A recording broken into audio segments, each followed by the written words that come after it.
Hey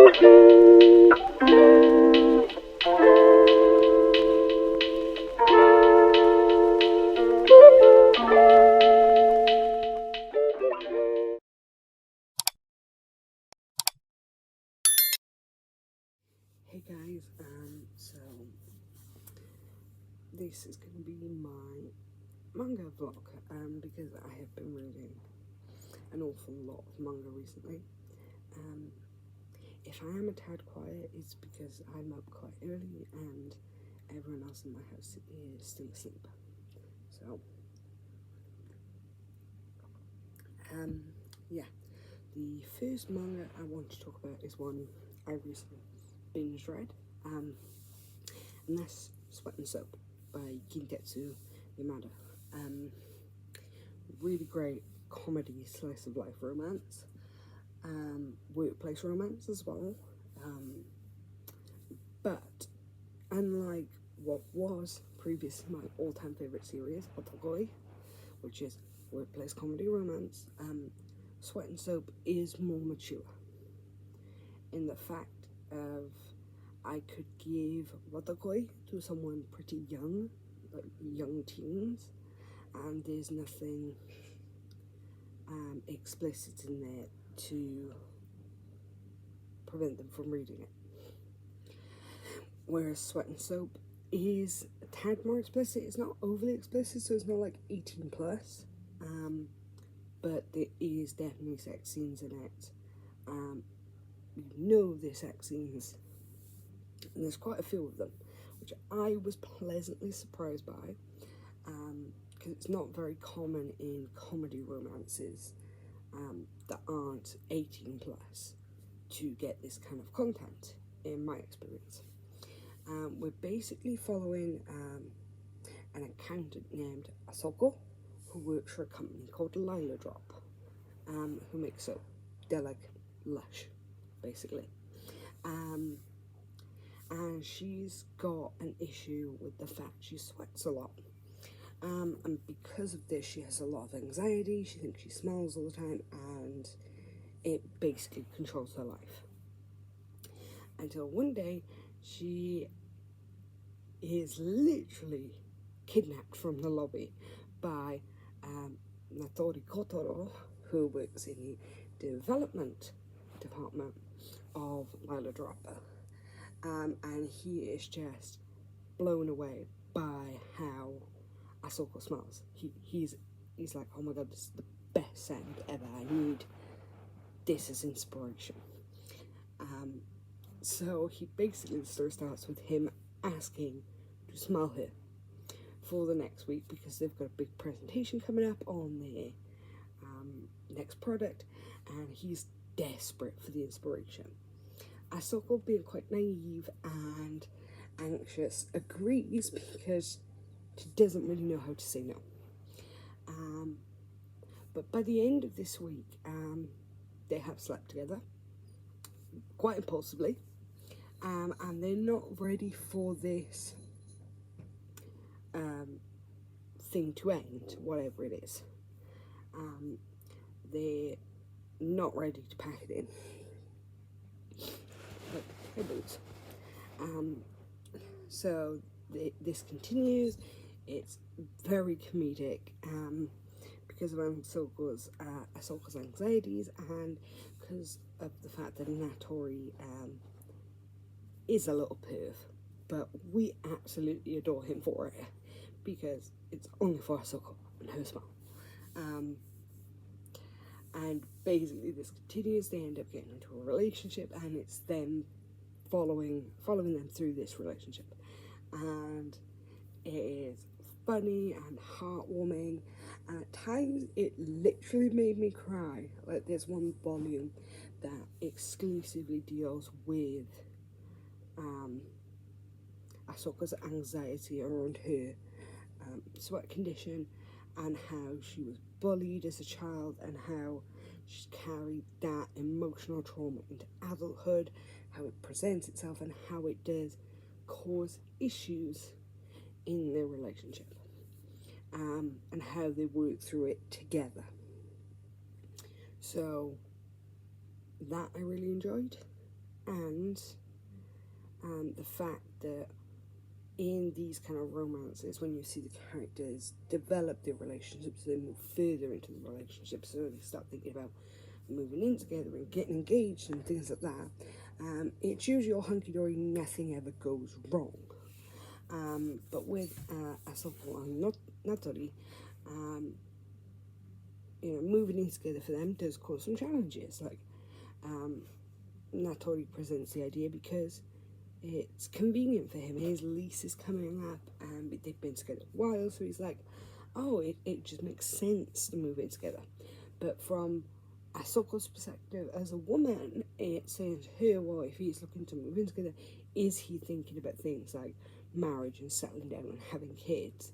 Because I don't want to be perceived as someone who's just willing to move in with anyone and not expect anything from them long term. And this does come from a very Japanese ideal of what relationships are and what to expect from relationships. And is a conflict of thinking. And then when they actually do move in together, it's not all hunky-dory trying to figure out their routine and who does what, and the minutiae of actually living with another person after living alone is difficult at times. So I really enjoyed those aspects of it. And if you are looking for something that's cute and wholesome, but while being a really realistic portrayal of a romance with more mature themes, then I would highly recommend Sweat and Soap. That last volume brought me to tears. If you're looking for something that's less mature and is more of just comedy and cuteness, then I would probably recommend Watakoi instead. But Sweat and Soap is my thing. I do have quite a few other manga that are relatively short series that I want to read very soon. I have started most of them. So Insomniacs After School is currently 12 volumes. I have read volume 1, so that is next on my list. Then I have Boys Abyss, which I did read volume 1 of. And that currently has, I think, 12 volumes as well. Both of those series are ongoing. Watakoi and Sweat and Soap are complete. And then one that is complete that I have started is Tokyo Ghoul, which is 13 volumes. And then obviously I have Chainsaw Man, which is ongoing. We are currently at volume, I think, 14 or 15 in that, and I've read 11. So I'm waiting for a bit more to come out of Chainsaw Man before I get into that. There are also a couple of others on my radar that I'm not quite sure about yet. So I'm going to be keeping an eye on them. I do have things like ones that I've seen the anime for that I'm not sure whether to read the manga on, like Buddy Daddies and Spy Family. Really like the animes. Not sure if I'm going to gain anything extra by reading the manga. Watakoi I definitely did, because the anime and the OVAs only adapts 4 of the 11 volumes. But from what I've seen of Spy X Family and Buddy Daddies, they adapt the manga very faithfully. So yeah, I'm not sure what to do with those ones. And normally to pick new manga, I literally just go on one of these sites I used to read manga and just see what's kind of popular. But recently not much has been taking my fancy. So I'm not sure. there's a lot that's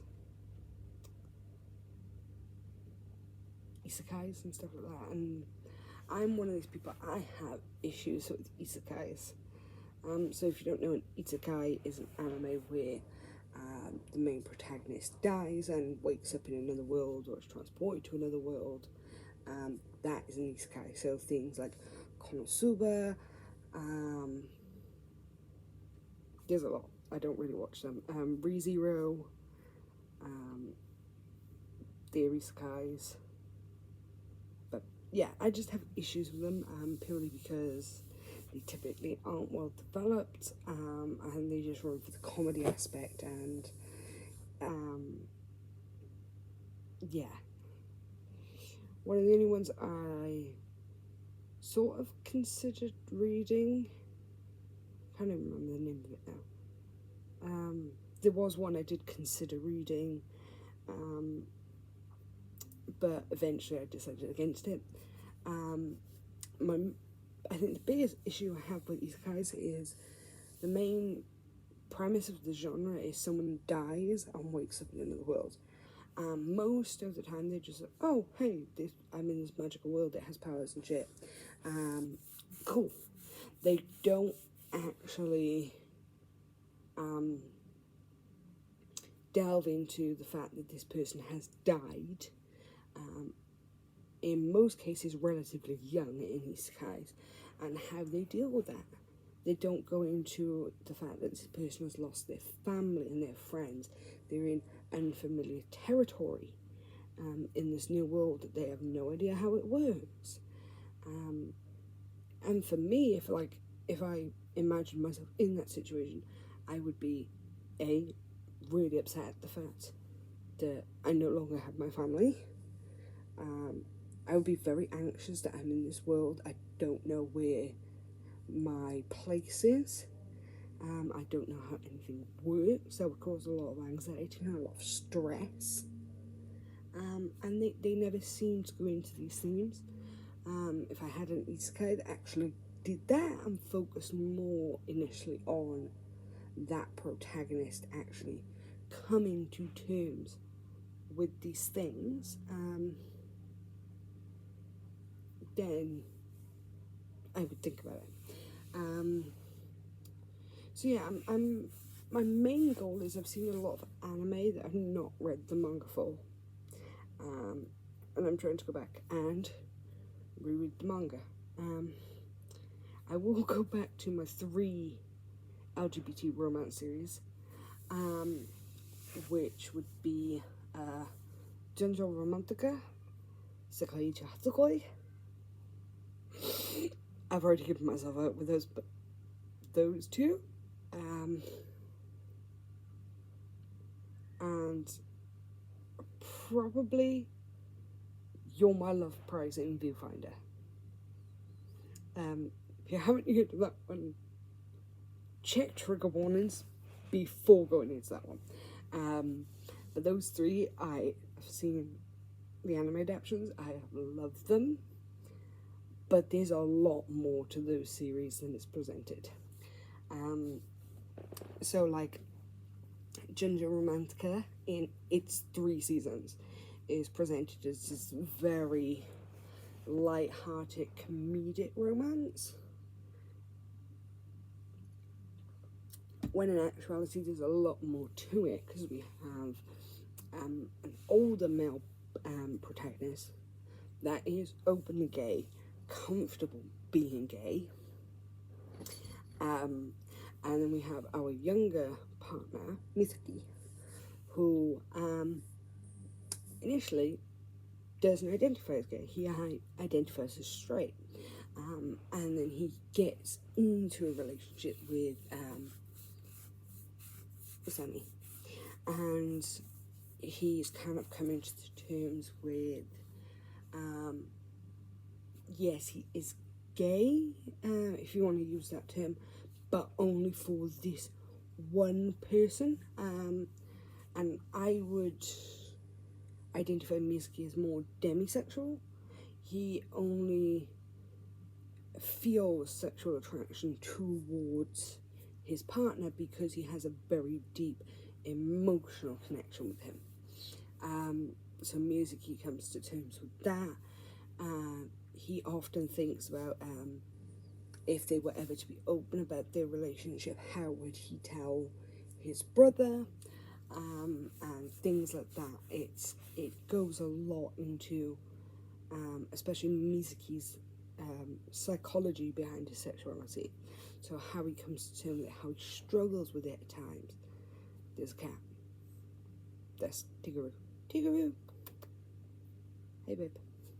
There's also another one there, and there is another one up there behind Tig. So, yeah. What are you doing, Tig? I don't know. He's the weird one. Same with Sekaiichi Hatsukoi. So you have Onodera and I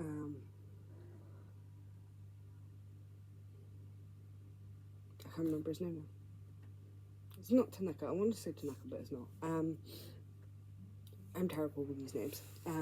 But essentially they were dating in high school. They had a falling out. They split up.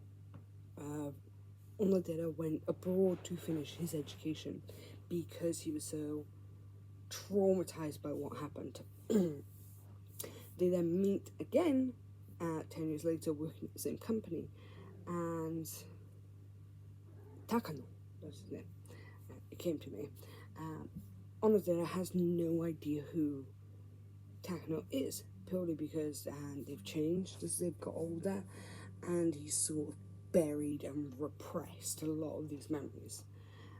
Obviously, Takano recognizes Onodera right away, and his whole mission is to get back together with him, because from Takano's perspective, he doesn't know why they broke up in the first place, and then Onodera just disappeared, and he was looking for him, and he had a lot of emotional trauma as well that we come to learn later, and it's how this pair begin to reconcile the relationship. And it starts with just being able to work together, and then slowly becoming friends again. There's a lot that goes in there. You're My Love, Praise and Foo Fighter is just smut. Mafia smut. Gangster smut. But it does also have a great plot line to it, and the development of two characters in particular really gets to me. So yes, I will be going back and rereading those, but they are longer series. So that's my plan right now. It's a bit all over the shop, but we will see how it goes, and I will keep you updated. Hey guys, so update on the manga side of things. So after I finished Kimetsu no Yaiba, Demon Slayer, and Sweat and Soap, I went back to another, because they're quite recent manga, I went back to one that I started years ago, was never able to finish because it was still coming out at the time, and there were issues with it being translated and things like that. So I went back and read Crimson Spell by Ayano Yamane, who is the same author of You're My Love Prize in Viewfinder, or just the Finder series. If you are in the BL spicy manga community, Finder is probably one you've come across at some point. Crimson Spell is slightly older, a much shorter series, not contemporary like a lot of their other works. This is fantasy, quite epic fantasy, but with a male-male romance also taking place. Would check trigger warnings for the series, because it does have some quite heavy dubcon elements in there, but it's one that started me on my manga journey, so I thought I'd try it again. So basically I binged read all 7 volumes that are available in English. The manga is now completed at 8 volumes, but we don't know if and or when the final volume is going to be translated. It did only finish recently, because if I remember correctly, the author has been on hiatus from that series for a while. So yeah, that was amazing. It's, if you like action-packed kind of D&D-esque characters, so obviously you're following Vald, who is your typical warrior class, bit oblivious, kind of stupid, but we love him. And then you have Javi, who is a sorcerer. Basically, Vald, in order to save his kingdom, takes up a cursed sword and is now cursed. And he wants to break said curse, so he travels to find a sorcerer and comes across Javi. Javi agrees to break the curse on the condition that he receives a gift equal to the level of the curse, and this is obviously a very strong curse. So Vald's like, yep, whatever, and they go off gallivanting. They have so many adventures, and there's a fair bit of comedy in there as well, but it is very much 18 plus adult romance. And if you've read the series, the balcony scene, you know, Javi with his ponytail, Vald in a dress, it is one of the best scenes in the entire manga. I do hope we get Volume 8 translated, but if you look on Amazon and Goodreads, it doesn't have that many ratings, so I'm not optimistic. But I am a Japanese university student, so I'm hoping at some point in the next couple of years when I travel to Japan, I might be able to find a copy in Japanese, and I will just have to read the ending that way. But there we are. But after that, I was on a bit of a romancy kick, so I went back to finish a book series that I've read the first book several times and never finished it, and that is the Under Mr. Nolan's Bed trilogy by Selena Kent. Now, I read Temptation, the first book, years ago, and I read it again recently, and then just never continued with the series. But I read back to back today Confession and Grace. Now, this is not your typical smut. First book is tropey smut that we love, guilty pleasure reading to the max. But if you're put off after that first one and be like, oh, I can't read 3 books of this, don't put it down. Confessions and Grace take the series in an entirely different direction. It blew my mind what she did with it. Essentially, in the rest of the series, we actually learn the time frame where this is happening, and it's the 1950s, the late 1950s. So we've obviously got race issues going on. We've got holding on to this idea of the 50s wife, you know, the pure, good Catholic virgin girls, but they are heading into the 60s, which is the hippie, free love era, so we're seeing this changing of mentality with these generations. But we've also got a Catholic sex cult, we've got an entire storyline around issues that were happening at the time where unwed mothers were having their babies illegally adopted out and being taken from them, and there's just so much. Like, while the first book has a lot of smut, the other 2 books you get quite a few scenes, but they're short, and it is not really focusing on that. It's focusing much more heavily on the plot and the characters. And I absolutely adored it. All 3 books got 5 stars from me for different reasons. Obviously, first book, good smut. Selena Kent is a great smut writer. But the second and third book, it was character development and that plot coming to its conclusion at the end. And it was brilliant. And that little epilogue, And I completely stand Father Michael. Father Michael is a god in his own right, and he is one of the most decent men in this entire series, and I adore him for it.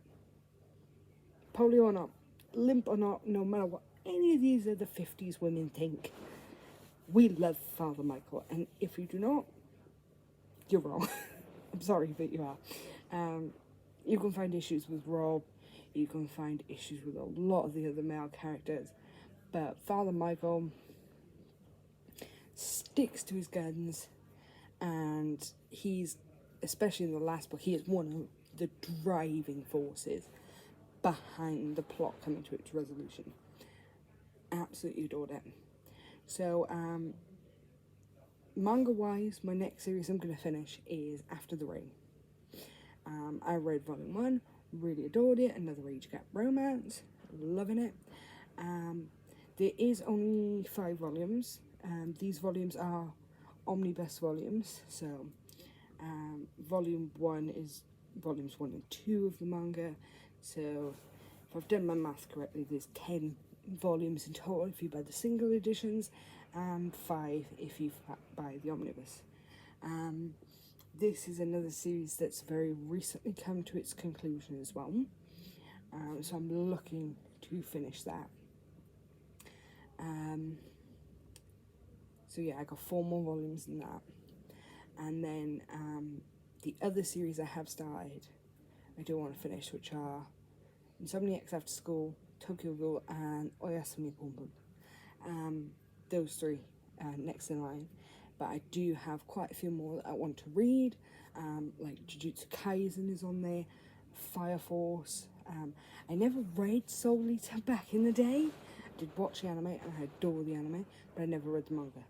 And obviously Fire Force is the prequel to Soul Eater, so they're on my TBR. And then obviously Junji Ito.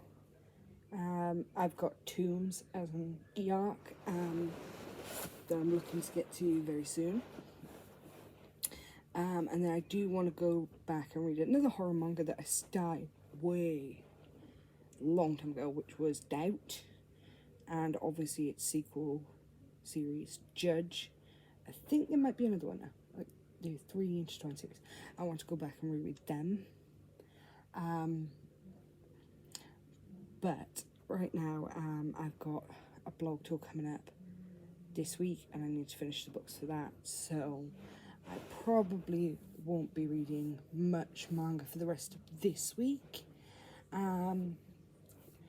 But I don't know, I'm going to intersperse it probably. I've been on quite a manga binge, and I need to get back into reading actual novels for the blog tour. So there's Cat. Hi, Zook. Cat behind me. Hi. So because I've got to get back into reading actual novels, I am going to be focusing on A Broken Blade and The Shadow Crown by Melissa Blair, because I'm obviously on a blog tour for The Shadow Crown. And then I do need to do some catching up on the Anita Blake series. I've been a quarter of the way through Obsidian Butterfly for close to a month now. But the thing with the Anita Blake series is, like, some of them I absolutely adore. Other ones just really get on my nerves. And Obsidian Butterfly, unfortunately, is one of the books in the series that is really getting on my nerves. But at a series that's 30 books long, it's kind of to be expected that I'm not going to love every single one. And then probably at some point in the next week or two, my book club is going to be starting our next pick, which is Finley Donovan Knocks Him Dead by El Casamano. I loved Finley Donovan is killing it, so I will be reading that as soon as possible. And then I've just got a bunch of other stuff to finish. Like, there are books I've started and put down and I need to finish. Like, I'm halfway through The Unity Game by Leonora Mariel. I'm halfway through Before the Coffee Gets Cold by Toshikazu Kawaguchi. I'm a quarter of the way through Meddling Kids by Edgar Cantero and Obsidian Butterfly. And I've been about a third of the way through Madly Deeply, the Alan Rickman Diaries, for about 4 months now. I hit the part of it when his mum dies, and I put it down because I was sad, and I just haven't gone back and picked it up, and I really need to. So basically, I need to read stuff for the blog tour and my book clubs, and then my next goal is to finish the books I have been currently reading for a while and get them done. And then I'll probably go back and read After the Rain, because that's the shortest of the series that I've currently started. Yeah, so that's the plan. Obviously, that's going to be it for this manga vlog. But obviously, when I come back to some more, I will update you on what I'm reading. But yeah, back to the books.